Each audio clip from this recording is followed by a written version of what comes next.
بسم اللہ الرحمن الرحیم۔ منہج کارپوریشن جدہ برائے پروڈکشن و ڈسٹریبیوشن آپ حضرات کی خدمت میں قصص الانبیاء کا مبارک سلسلہ پیش کرنے کی سعادت حاصل کر رہا ہے۔ اب آپ اس مبارک سلسلے کا 7واں حلقہ سماعت فرمائیں۔ لیکن روایات میں یہ بھی موجود ہے کہ اس زمانے میں اب تک بھی ہے، عرب لوگوں میں مناطق کے حارہ میں جتنے گرم علاقے ہیں وہاں عورتوں کا بھی ختان ہوتا ہے۔ اسی لیے ایک روایت میں آتا ہے کہ ام عطیہ ایک عورت تھی جو ختان کرتی تھی، تو حضور پاک نے اس کو نصیحت کی کہ تم ختان تو کرتی ہو لیکن لا تنحکی، زیادہ نیچے نہ کاٹا کرو، زیادہ گہرا زخم نہ ہو، تھوڑا سا اوپر سے معمولی سا نقصہ ہے نا احزار الزوج، تاکہ وہ خامد کے لیے عورت جو ہے اور زیادہ پسندیدہ ہو جاتی ہے۔ تو یہ کہتے ہیں کہ یہ سب سے پہلے ختان جو ہے سیدنا ابراہیم میں آیا، اور آپ کی بیوی کا بھی ختان ہوا لیکن بطور سزا کہ بی بی سارہ نے اپنا غصہ یوں پورا کر کے قسم پوری کر۔ بہرحال اللہ عالم، لیکن مردوں میں جو ختان ہے وہ تو بالکل ٹھیک ہے، سنت ابراہیم علیہ السلام، اس میں تو کوئی شک نہیں۔ اسماعیل علیہ السلام کا ختنہ، اور اول من اختتن، سب سے پہلا انسان ہے جس کا ختنہ وہ سیدنا ابراہیم، خدا کی شان۔ اور ختنہ بھی آپ کا کب ہوا؟ 80 سال کے، اس وقت آپ بچے نہیں تھے، آپ کی عمر مبارک 80 سال۔ اول من رأى الشيء، اور اس وقت یعنی مردوں میں پہلے شخص ہے ابراہیم علیہ السلام جنہوں نے اپنے بال داڑھی میں سفید دیکھے، ورنہ پہلے جتنے مانا یہ ہے کہ لوگوں نے کبھی بال سفید دیکھا ہی نہیں۔ تو سب سے پہلے جب ابراہیم علیہ السلام نے بالوں کو سفید دیکھا تو پوچھا کہ یا رب ما ھذا، یہ کیا؟ اللہ نے فرمایا کہ وقار، یہ تو وقار ہے بندے کا۔ قال یا رب زدنی وقارا، کہ اللہ اگر یہ وقار ہے تو اور بڑھاؤ، پھر اور زیادہ کرو، تھوڑا وقار کیوں، پھر زیادہ ہونا چاہیے۔ تو یہ اول من شب جو ہے وہ بھی ابراہیم علیہ السلام، اول من اختتن وہ بھی ابراہیم علیہ السلام، یہ بھی شان سیدنا ابراہیم علیہ السلام۔ اب آگے دو روایات، اکثر روایات میں تو یہ ذکر ہے کہ جب بی بی سارہ اور بی بی ہاجرہ کا آپس میں تباغت ہو گیا اور سیدنا اسماعیل علیہ السلام کی جب ولادت ہوئی، اور اللہ تبارک و تعالیٰ نے ولادت اسماعیل علیہ السلام پہ بڑی خوشخبریاں ابراہیم علیہ السلام کو ملی کہ یہ تو وہ بیٹا ہے کہ جس کی ذریت میں نبی آئے گا محمد الرسول، اور جو خاتم الانبیاء، اور پھر اس کی ذریت میں 12 عظیما، کہ 12 بڑے سردار گزرے، اور اسی کی تائید میں وہ حدیث مبارک ہے جو سرکار دو عالم سیدنا محمد الرسول اللہ صلی اللہ علیہ وسلم نے فرمایا کہ لا یزال الامر قائما، یہ دین کا حکم ٹھیک رہے گا، اور 12 خلیفہ امام جو ہے 12 خلیفے پیدا ہوں گے، اور کلہم من قریش، وہ سب کے سب ہوں گے قریش سے۔ جب قریش سے ہوں گے تو اولاد اسماعیل ہو گئی۔ اچھا، وہ 12 خلفاء جو ہیں، خلفاء 12، ایک تو ہمارے شیعہ حضرات نے 12 امام بنا رکھے ہیں نا، انہوں نے بھی 12 امام، اور پھر 6 امام، ان کے بھی یعنی 2 بڑے فرقے جو ہیں، ایک فرقہ 12 امام مانتا ہے، ایک 6 امام۔ 12 امام جو یہ مانتے ہیں، یہ تو شروع ہی حضرت علی سے کرتے ہیں کہ پہلا امام حضرت علی تھے، اور اس کے بعد آخری منتظر ہیں سرداب میں غار میں بیٹھے ہیں، محمد بن حسن العسکری کی اولاد ہیں جو امام غائب ہے، اور یہ زمانہ غیبوبت کبریٰ کا ہے۔ تو غیبوبت کبریٰ کے زمانے میں وہ کہتے ہیں کہ یہ جو ہمارے آیات اللہ ہوتے ہیں یہ ان کے نائب ہوتے ہیں، پھر ان کے احکام پہ امت کو چلنا ہوتا ہے، یہ ان کا عقیدہ ہے، لیکن اس میں کوئی حقیقت نہیں، کیونکہ حضرت علی کے بعد حضرت حسن نے سلو کر لی، حضرت حسین کو خلافت ملی ہی نہیں۔ اچھا، پھر جن کو وہ 12 امام بناتے ہیں وہ تو کبھی مسجد میں بھی امام نہیں رہے، یعنی اتنا بڑا جھوٹ بولے آدمی۔ بھائی امامت کے لیے آخر کوئی حکومت تو ہو۔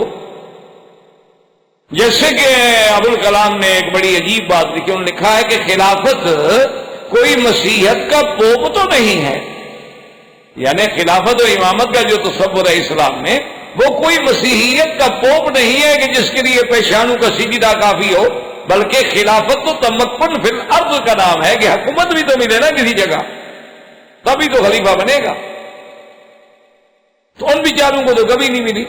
تو اصل 12 امام مراد کیا ہے کہ حضرت ابو بکر سے شروع ہوں گے، اور حضرت حسن تک آئیں گے، پھر آگے آگے بعض بنو العباس ہیں اور بعض بنو امیہ سے ہیں، اور اسی طرح عمر ابن عبدالعزیز ہیں۔ یہ ضروری تو نہیں کہ 12 ایک دوسرے کے ساتھ آئیں، 12 پورے ہونے ہیں قیامت سے پہلے پہلے، اور وہ تقریباً جو ہے علماء نے لکھا ہے کہ پورے ہو گئے، لیکن جو روافض کہتے ہیں وہ بات جو ہے بالکل بغیر کسی دلیل اور بغیر کسی ذکر۔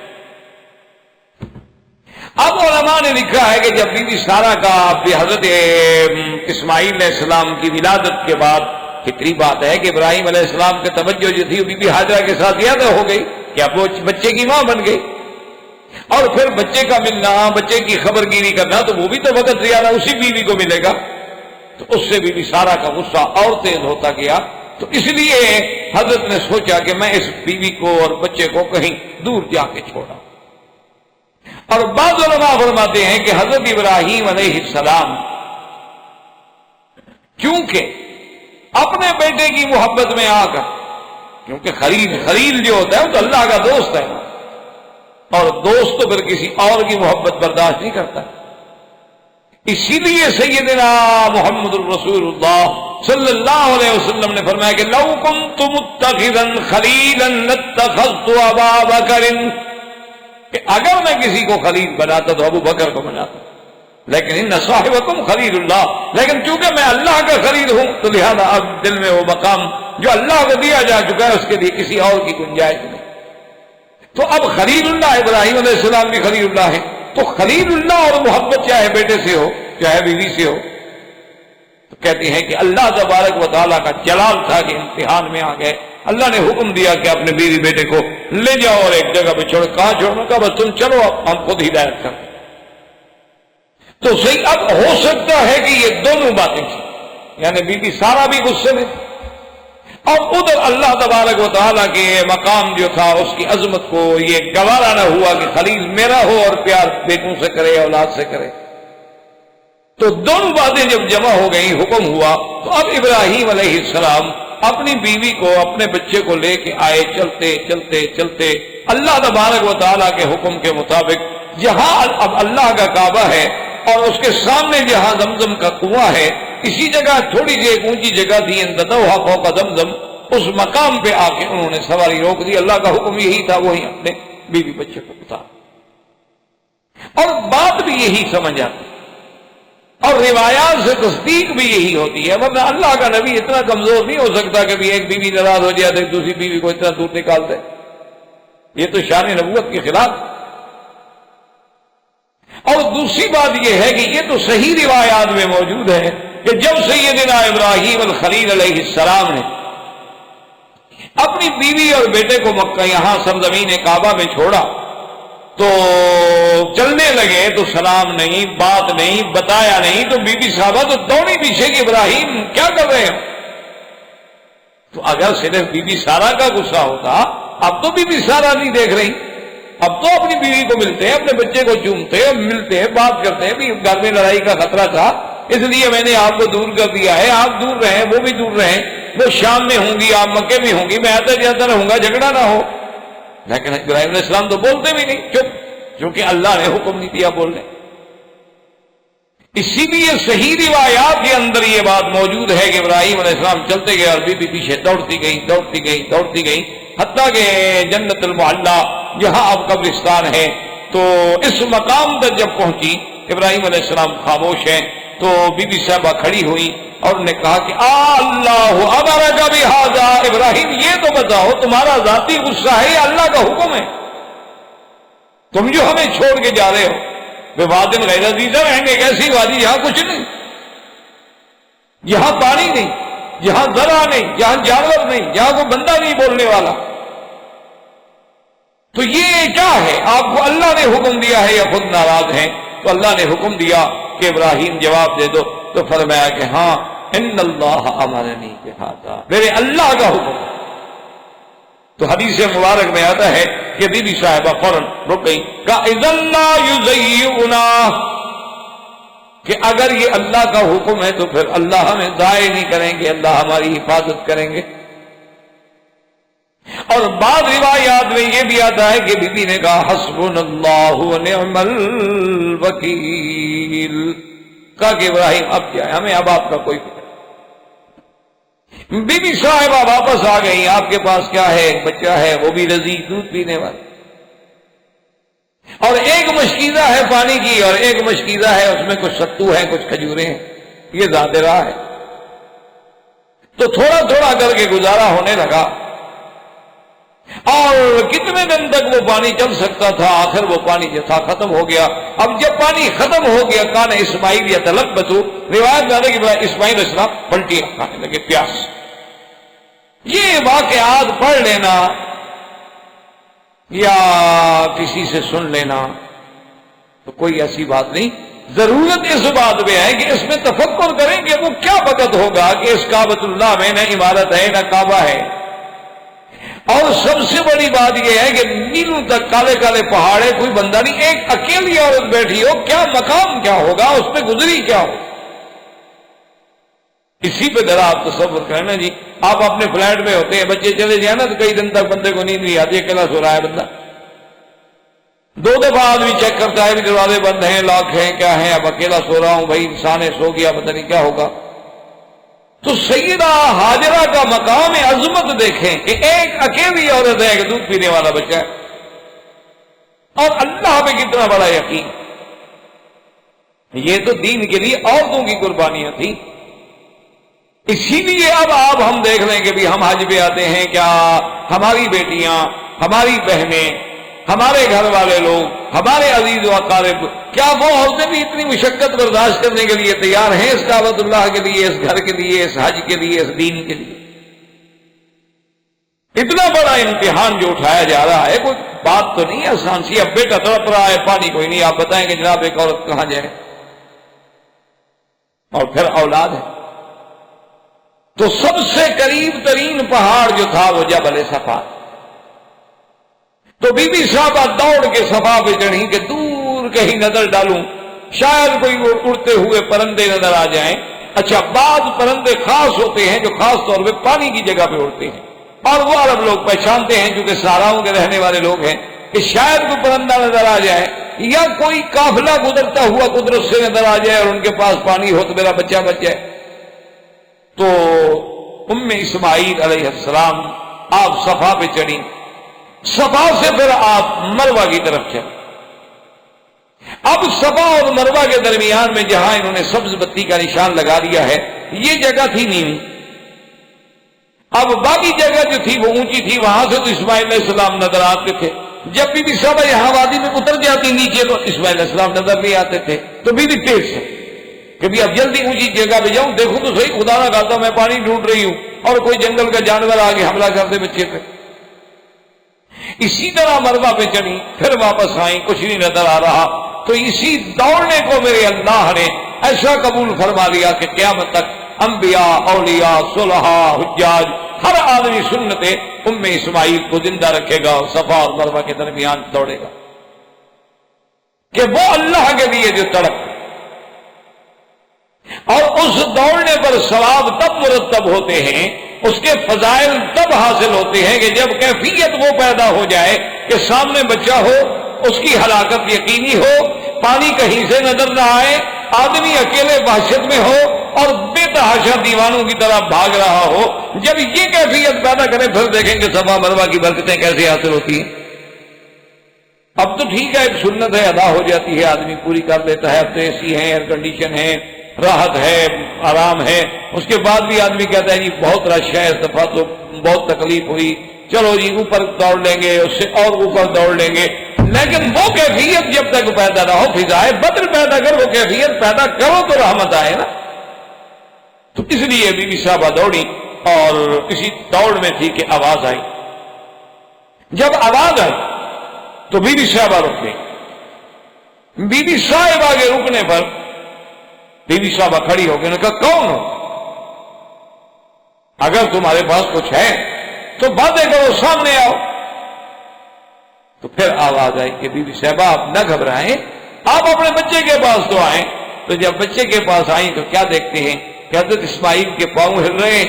اللہ نے حکم دیا کہ جبرائیل جس جگہ میرے نبی اسماعیل علیہ السلام کے پاؤں ہل رہے اسی جگہ پر مارو، نہیں تو چشمہ نکلے۔ تو اس لیے روایات میں یہ آتا ہے کہ یہ مائے زمزم جو ہے اس میں اللہ نے بڑی عظیم رحمتیں جمع کی ہیں کہ ایک تو جبریل علیہ السلام کا پر لگا اور ایک اللہ کے نبی کے پاؤں لگے، اور پھر تیسری بڑی نعمت یہ ہے کہ ایک دفعہ حضور پاک نے خود ڈول منگوا کے پیا اور اپنا لعاب دہن ڈالا اور پھر زمزم میں ڈال دیا، تو وہ برکتیں بھی شامل ہو گئی زمزم میں۔ تو اب پانی نکلا، جب پانی نکلا تو بی بی صاحبہ نے جلدی جلدی پتھر جو پڑے تھے نا لے کے روکنا شروع کیا، زم زم زم زم، ٹھہر جا ٹھہر جا ٹھہر جا، اور ہاتھوں سے لے کے اس مشکیدے میں بھرنے کی کوشش کی۔ تو حضور پاک نے فرمایا یرحم اللہ ام اسماعیل، اللہ اسماعیل کی اماں پہ رحمت فرمائیں، اگر وہ ایسا نہ کرتی قول کان عینا وعینا، یہ تو ایک نہر جاری ہو جاتی دنیا، لیکن اللہ کو یہی منظور تھا، اللہ کی حکمت ہے اسی میں۔ تو اسی اسنا میں جب پانی کا انتظام ہو گیا، اس وقت کعبۃ اللہ کی کوئی عمارت نہیں، کعبۃ اللہ جو ہے وہ ایک ٹیلے کی شکل میں تھا، ایک اونچا ٹیلا بن گیا تھا، اور باہر سے جب برسات کے پانی گرتے تھے، کوئی ادھر سے چلا گیا پانی، کوئی ادھر سے چلا گیا، درمیان میں ایک ٹیلے کی کیفیت میں تھا، کوئی عبادت نہیں۔ کچھ دنوں کے بعد قبیلہ جرہم میں اسفل مکہ تھا، یعنی مکے کا جو نیچے کا حصہ ہے، اسفل یوں سمجھ لیں یہ نیچے کا حصہ ہے، قدا جو ہے نیچے کا حصہ ہے، تو ادھر قدائی والی جانب، قدا والی جانب جو ادھر سے جب گزرا اور وہ پڑاؤ کیا انہوں نے، جیسے قافلے اونٹوں کے چلتے تھے نا جی، پھر ایک رات کو چلتے چلتے تھک گئے، سیر سو گئے، پھر صبح کی تہجد کے وقت پھر چل پڑے، پھر گرمی ہوئی تو پھر بیٹھ گئے، تو انہوں نے دیکھا کہ ایک پرندہ اڑ رہا ہے جو عام طور پر پانی پہ ہوتا ہے، تو انہوں نے اپنے لوگوں سے کہا بھی یہاں تو ہم نے کبھی پانی نہیں دیکھا، یہ کیسا پانی ہے پتہ تو کرو۔ تو ان کے آدمی دوڑے دوڑے آئے، آ کے دیکھا کہ بی بی صاحب آئے ہیں، ایک بچہ ہے اور چشمہ ہے ماشاءاللہ ابل رہا ہے، تو انہوں نے بھی پانی بھرا اور اپنے ساتھیوں کے لیے بھی لے گئے اور ان کو بتا بھی دیا کہ بھی وہاں تو ایک بڑا عجیب چشمہ اور عجیب پانی۔ تو اب جرہم والے جو تھے وہ سب کے سب آ گئے بی بی صاحبہ کے پاس اور آگے کہنے لگے کہ اماں اگر تم ہمیں اجازت دے دو، ناراض نہ ہوں، ہمیں رخصت دے دو تو ہم لوگ آپ کے ساتھ یہاں آباد ہو جائیں یا ٹھہر جائیں، ہم بھی تو سفر اسی لیے کر رہے ہیں کہ کہیں کوئی جگہ ملے اچھی تو بیٹھ جائیں۔ بی بی صاحب نے کہا کہ ہاں یہ تو آپ کو میں اجازت دیتی ہوں، ولکن لا حق لکم علی الماء، لیکن تمہارا پانی پر کوئی کنٹرول نہیں ہو، پانی ہمارے کنٹرول میں ہو۔ انہوں نے کہا ٹھیک۔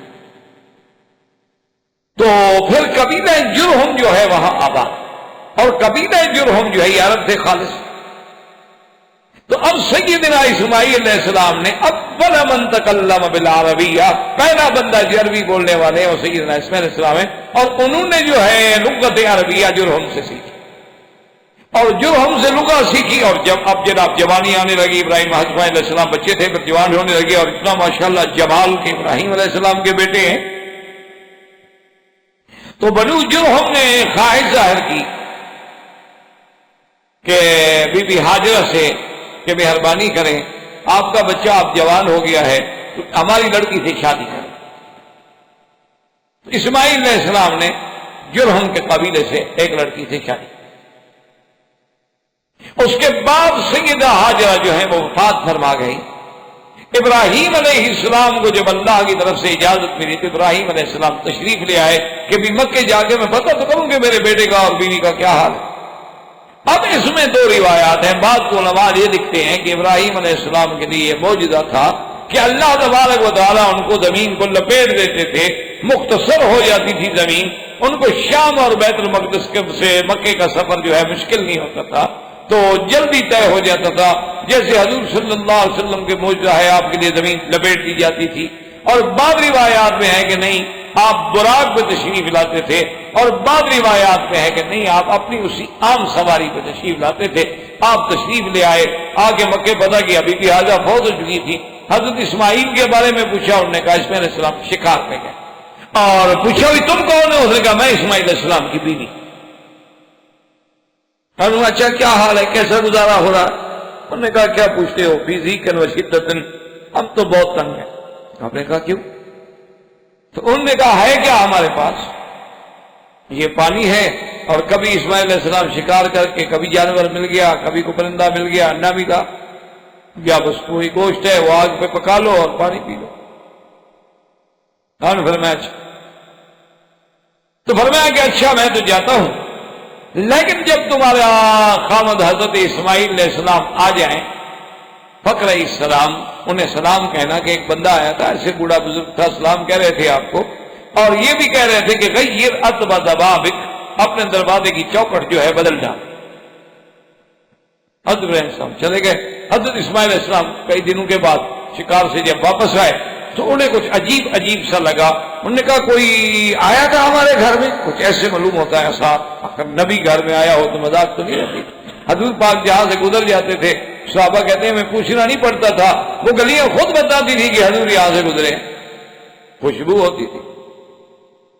اللہ کے نبی کہیں سے گزر جائیں، انبیاء علیہ السلام کہیں سے گزر جائیں، پیغمبر اللہ کا پیغمبر جب گزر جائے، اللہ کے نبی سیدنا سرکار دو عالم سیدنا محمد رسول اللہ صلی اللہ علیہ وسلم کے پسینے میں بھی اللہ نے اتنی خوشبو رکھی تھی کہ عطر بھی مقابلہ نہیں کر سکتا۔ تو سیدنا ابراہیم الخلیل چلے گئے، واپس آئے، اسماعیل علیہ السلام پوچھا، انہوں نے کہا کہ ہاں ایک بزرگ آئے تھے، ایسے سفید ریش تھے، اور انہوں نے آ کے ہم سے پوچھا تھا، خیرافیت پوچھی، آپ کا پوچھا، میں نے بتایا کہ ہمارے ساتھ تو اسی طرح بس ما عندنا الا الماء واللحم، اور انہوں نے کہا کہ اچھا ہو گئی، پیغام کوئی بات تو نہیں کہہ کے گئے؟ انہوں نے کہا انہوں نے یہی کہا تھا کہ جب تمہارا شوہر آ جائے تو میرے سلام کہہ دینا اور کہنا غیر اتبا ضبابک، اپنے دروازے کی چوکٹ کو بدل جا۔ کہا اچھا۔ اور نے کہا دیکھو بات سنو، وہ جو آئے تھے نا وہ میرے والد تھے ابراہیم الخلیل، اور جو پیغام انہوں نے دیا ہے مانا یہ تھا کہ ایسی بیوی کو چھوڑ دو، لہذا الحقی باہلک، میں نے تمہیں طلاق دیا، جاؤ اپنے گھر، ختم۔ نبی کے گھر میں ایسی عورت ہو کہ وہ اللہ کا شکوہ کرے، اللہ کا شکر ادا نہ کرے کہ ہم تکلیف میں، اللہ تکلیف دے تو الحمدللہ اور راحت دے تو الحمدللہ۔ اب حضرت اسماعیل علیہ السلام نے اور کیا، پھر کئی دنوں کے بعد سیدنا ابراہیم الخلیل علیہ السلام دوبارہ پوچھا۔ اچھا خدا کی قدرت یہ ہے کہ پھر بھی نہیں ملے ابراہیم اسماعیل علیہ السلام۔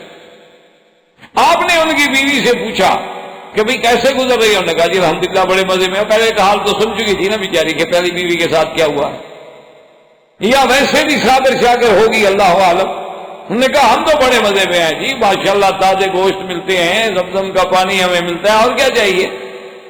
تو آپ نے کہا کہ اچھا جب اسماعیل آئیں میرے سلام کہنا اور کہنا ثبت اتبا ضبابک، اس دروازے کی چوکٹ کو سالم رکھو، اور تھوڑا دور آ کے آپ نے دعا مانگی کہ اللہم بارک لہم فی مائہم کہ یا اللہ ان کو پانی میں اور گوشت میں برکت عطا فرما۔ حضور صلی اللہ علیہ وسلم نے فرمایا کہ لو کان الحق، اگر اس وقت بھی یہ گندم یا روٹی کا مسئلہ بھی ہوتا تو ابراہیم کی دعا لگ جاتی، لیکن اس وقت تھا ہی گوشت اور پانی، تو ابراہیم علیہ السلام نے صرف گوشت اور پانی کے لیے دعا کی۔ اس لیے علماء نے لکھا ہے کہ دنیا کے کسی ملک میں کسی بندے کو گوشت اور پانی اتنا موافق نہیں آ سکتا جتنا مکے میں آ، یعنی آپ کسی اور ملک میں چلے جائیں، آپ 2 مہینے رات دن گوشت کھائیں تو انشاءاللہ آپ پھر دیکھیں کیا ہوگا، یہاں 10 سال کھاتے رہیں کچھ نہیں ہوگا۔ ابراہیم علیہ السلام کی دعا ہے۔ اب سیدنا ابراہیم علیہ السلام پھر چلے گئے، پھر تیسری دفعہ جب ابراہیم علیہ السلام آئے، ان اسماعیل یبری نبلا، آپ بیٹھے ہوئے تیر بنا رہے تھے۔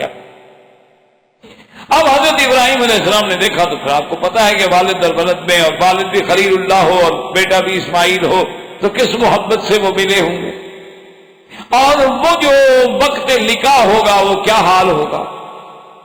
بڑی ملاقات کے بعد، خوش ہونے کے بعد ابراہیم علیہ السلام نے فرمایا کہ بیٹا اللہ کی حکمتیں ہیں، یہ سب اللہ کا حکم ہے، اور اب اللہ نے ہمیں حکم دیا ہے کہ اس جگہ خدا کا گھر بنا۔ حضرت اسماعیل السلام نے کہا ابا جان بالکل جو چاہیں جو حکم ہو ہم تعمیل کرنے کے لیے تیار۔ تو بنا کعبہ جو ہے سیدنا ابراہیم الخلیل علیہ السلام نے، اب بعض کتابوں میں آتا ہے کہ انہوں نے اللہ سے سوال کیا کہ اللہ میاں مجھے تو نہیں پتا نا کہ کعبہ شریف کتنا طول ہے، کتنا عرض ہے، کتنا چوڑا ہے، کتنا، تو میں کہاں بناؤں؟ یہ تو ٹھیک ہے کہ وہ جگہ موجود ہے، ٹیلہ موجود ہے، کیونکہ وہ تو ابراہیم علیہ السلام سے پہلے موجود ہے۔ حضرت آدم علیہ السلام نے سب سے پہلے یہاں جو ہے خیمہ مارا، خیمہ گاڑا کعبۃ اللہ کی جگہ پر، پھر آہستہ آہستہ یہاں ایسے گول قبہ بنا، پھر عمارت بنی لیکن چھت نہیں ہوتی تھی. کئی ادوار گزرے اللہ کے کعبے پر. تو کعبۃ اللہ والی عظمت جو ہے اللہ کے گھر کی وہ تو موجود تھی. اس لیے ابراہیم علیہ السلام جب بچوں کو بٹھا رہے ہیں اس وقت بھی یہی کہا تھا نا کہ انی اسکنت من ذریتی بواد غیر ذی زرع عند بیتک المحرم، تیرے حرمت والے گھر کے پاس. گھر تو تھا لیکن عمارت نہیں تھی. تو بعض کتب میں یہی آتا ہے کہ اللہ نے فرمایا کہ ابراہیم ہم بادلوں کا سایہ کر دیتے ہیں، جہاں جہاں سایہ ہے نشان لگا لو یہی میرا کعبہ. اور اس کے بعد اب حضرت ابراہیم علیہ السلام نے اور اسماعیل علیہ السلام نے مل کے بناء کعبہ شروع کی، جس کو قرآن نے ذکر کیا ہے کہ وَإِذْ يَرْفَعُ إِبْرَاهِيمُ الْقَوَاعِدَ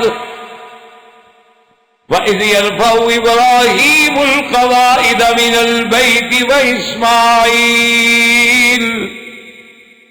رَبَّنَا تَقَبَّلْ مِنَّا إِنَّكَ أَنْتَ السَّمِيعُ الْعَلِيمُ. اب باپ بیٹا جو ہیں اللہ کے گھر بنا رہے ہیں اور اللہ سے دعائیں بھی کر رہے ہیں، اور سیدنا ابراہیم معمار بنے ہوئے ہیں اور سیدنا اسماعیل جو ہے وہ مزدور بنے ہوئے ہیں. اس گھر کے شرف کا اندازہ لگائیں کہ جس کی تعمیر میں اللہ کا نبی معمار ہو اور اللہ کا نبی ہی مزدور ہو. اب جب ابراہیم علیہ السلام نے بنا بنانی شروع کی، ذرا تصور کریں کہ اس وقت کے پتھروں کا لانا، اسی جگہ پر پھر پتھروں کا لگانا، اور کوئی آدمی نہیں، ایک ابراہیم ہے اور ایک اسماعیل ہے. یہ تو پیغمبروں کا معجزہ تھا کہ وہ اٹھا کے لے آتے تھے، انہیں کون پتھر اٹھا سکتا. اب جب دیوار اونچی ہو گئی، اتنی اونچی ہو گئی کہ وہاں تک ہاتھ پہنچنا مشکل ہو گیا، وہاں تک آدمی کی رسائی مشکل ہو گئی، تو اب ابراہیم علیہ السلام پریشان ہوئے اور اللہ تبارک و تعالیٰ کا حکم ہوا. آپ نے فرمایا اسماعیل علیہ السلام سے بھی پتھر ایسا تلاش کر لیتے ہیں کہ کچھ تو اونچا ہو جس میں ہم کھڑے ہو جائیں. لیکن اللہ کو یہی منظور تھا کہ یہی پتھر اسماعیل علیہ السلام اسی پتھر کو اٹھا کے لے آئے جو آج بھی مقام ابراہیم کہنا. اور سیدنا ابراہیم علیہ السلام جب اس پتھر پہ کھڑے ہوئے، اب اللہ تبارک و تعالیٰ کے گھر کی تعمیر کرنی شروع کی، تو آپ کے پاؤں مبارک میں چونکہ جوتا نہیں تھا تو یہ بھی معجزہ تھا پیغمبر کا کہ آپ کے پاؤں جو تھے پتھر میں گھم گئے، تاکہ وہ نشان، وہ علامت، وہ یادگار جو ہے قیامت تک قائم رہے، تاکہ امتیاز کیا جا سکے کہ وہ حجر ابراہیم کون سا ہے، دیگر احجار سے اس کو علیحدہ کیا جا سکے. تو اس سے بناء کعبہ سیدنا ابراہیم اور سیدنا اسماعیل علیہ السلام نے شروع فرمائی کہ اللہ کا گھر بنایا جائے، جس کا ذکر اللہ تبارک و تعالی نے سورۃ البقرہ میں اور دیگر سورتوں میں بھی فرمایا ہے. تو اللہ تبارک و تعالی آپ کو بھی اور ہمیں بھی صحیح معنوں میں اس گھر میں اور حرمین الشریفین اور اس بلد الامین کے ادب کی توفیق عطا فرمائیں. وصلی اللہ تعالی علی خیر خلقہ سیدنا محمد وعلی آلہ وصحبہ اجمعین. برادران اسلام، واجب الاحترام بزرگوں، دوستوں، بھائیوں، عزیز نوجوانوں، الحمدللہ قصص الانبیاء کے اس سلسلہ دروس میں ہم نے سیدنا ابراہیم الخلیل علیہ السلام کے بارے میں کچھ باتیں پڑھی تھی اور کچھ باتیں ہمیں سیدنا ابراہیم علیہ السلام اولو العزم من الانبیاء یعنی اللہ نے جن انبیاء کو اولو العزم ہونے کا شان بخشا ہے ان میں سیدنا ابراہیم الخلیل ہے. اور اسی طرح سیدنا ابراہیم علیہ السلام جو ہیں یہ ابو الانبیاء بھی، آپ کی ذریت سے اللہ نے نبوت کا ایک عظیم سلسلہ جاری کیا. اور سیدنا ابراہیم علیہ السلام وہ پیغمبر ہیں کہ جن کو اللہ نے اپنے خلیل ہونے کا اعزاز کیا. ابراہیم علیہ السلام جو ہیں وہ خلیل اللہ. تو اس لیے جب اتنی شان ان کی بڑی ہے تو اللہ نے قرآن میں بھی بڑے مقامات پہ 35 مقامات پر سیدنا ابراہیم علیہ السلام کی قصہ مبارک کو ذکر فرمایا. اور اسی ضمن میں سیدنا ابراہیم علیہ السلام جو ہیں وہ بڑے بڑے عظیم امتحان اس لیے ایک عرب کے اسکالر نے، ایک عرب کے بہت بڑے مورخ نے بڑی عجیب بات لکھی ہے اپنی زبان میں. اس نے کہا ہے کہ ابراہیم علیہ السلام وہ انسان ہے الذی بدل نفسہ للنیران وبدل ولدہ للقربان ومالہ للضیفان. انہوں نے کہا کہ سیدنا ابراہیم ان لوگوں نے کہ جس نے اللہ کے لیے اپنے نفس کو تو آگ کے لیے بھی پیش کر دی، اپنے بیٹے کو ذبح کے لیے پیش کر دیا، اور اپنے مال کو ضیف اور مہمانوں کے لیے پیش کر دیا، جس نے سب کچھ لٹا دیا تھا. تو ہم اس مقام پہ تقریباً پہنچے تھے جہاں تک مجھے یاد ہے کہ سیدنا ابراہیم علیہ السلام اپنے بچوں کو جب چھوڑ گئے اور 2 دفعہ تشریف لے آئے، اور اسماعیل علیہ السلام کی والدہ فوت ہو گئیں. اب اسماعیل علیہ السلام جوانی کی طرف بڑھے تو اللہ کے حکم سے ابراہیم علیہ السلام جب دوبارہ تشریف لے آئے تو انہیں بنائے کعبہ کا، اللہ کے گھر بنا کا. اب اس وقت مکہ کچھ آباد ہو چکا تھا، قبیلہ جرہم وہاں مستقل رہائش پذیر ہو چکا. سیدنا اسماعیل علیہ السلام کی ان سے قرابت بھی ہو گئی، رشتہ داری بھی ہو گئی، آپ نے عربی بولنا بھی انہیں سے سیکھا. اب جب اسماعیل علیہ السلام کے پاس ان کے ابا سیدنا ابراہیم الخلیل علیہ السلام تشریف لائے، اس وقت ہے جب آپ کی بیوی یعنی ہاجرہ، کیونکہ سیدنا اسماعیل جو ہیں یہ بی بی ہاجرہ کی، اور سیدنا اسحاق جو ہیں وہ بی بی سارہ کے بعد اللہ نے حکم دیا کہ میرے گھر کی تعمیر.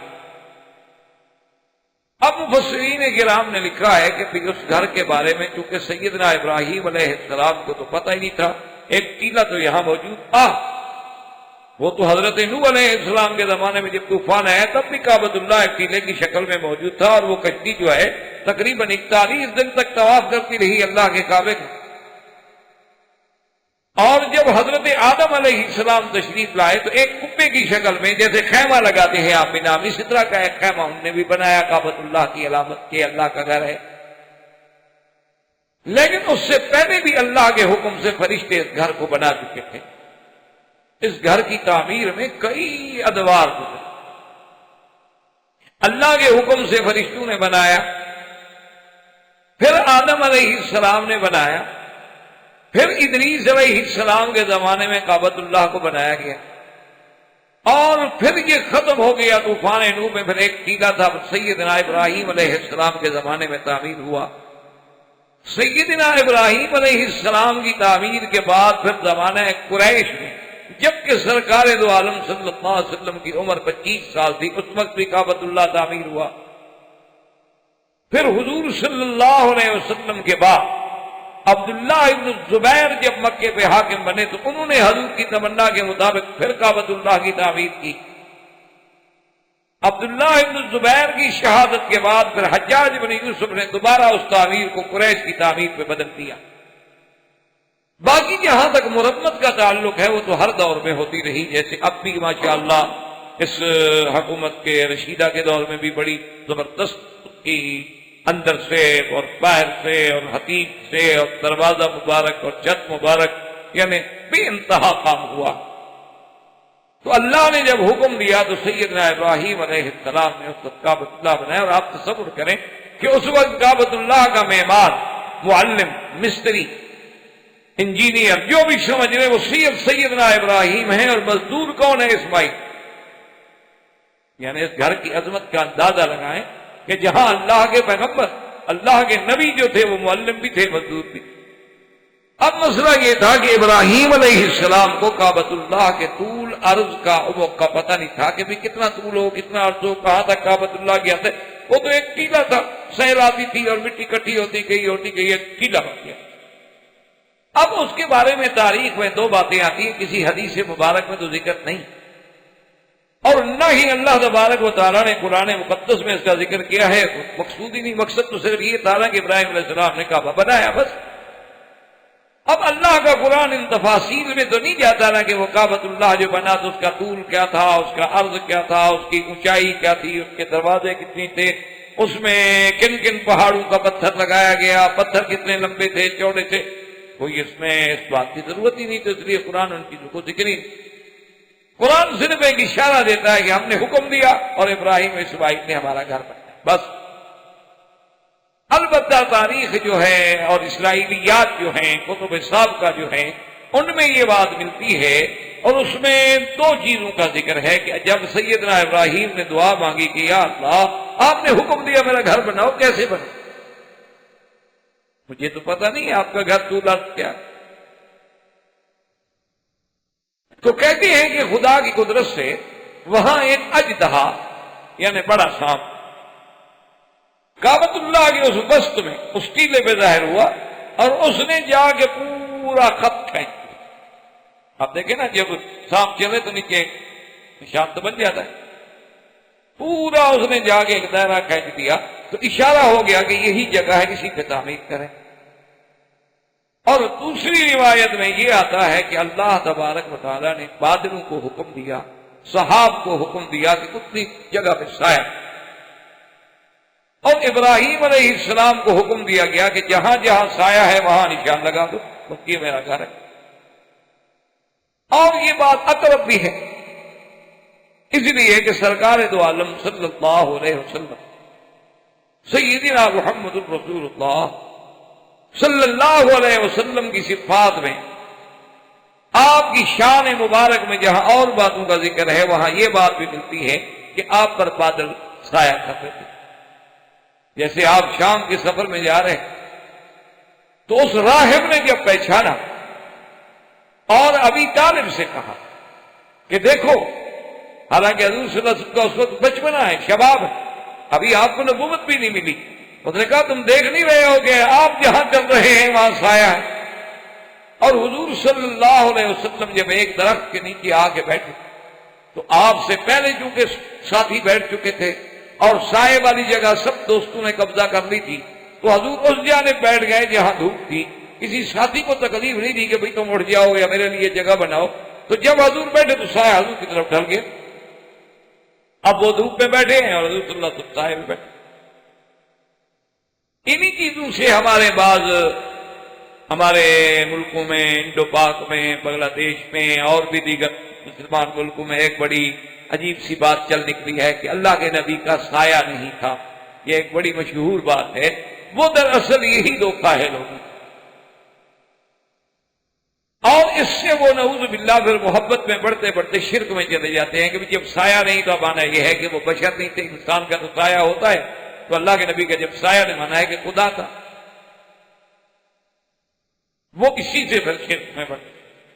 حالانکہ بعض کتابوں میں جو ذکر آتا ہے نا کہ حضور صلی اللہ علیہ وسلم پہ سایہ نہیں تھا، مانا یہ ہے کہ آپ جب پیدا ہوئے تو والد پہلے فوت ہو گئے، والد کا بھی سایہ نہیں تھا۔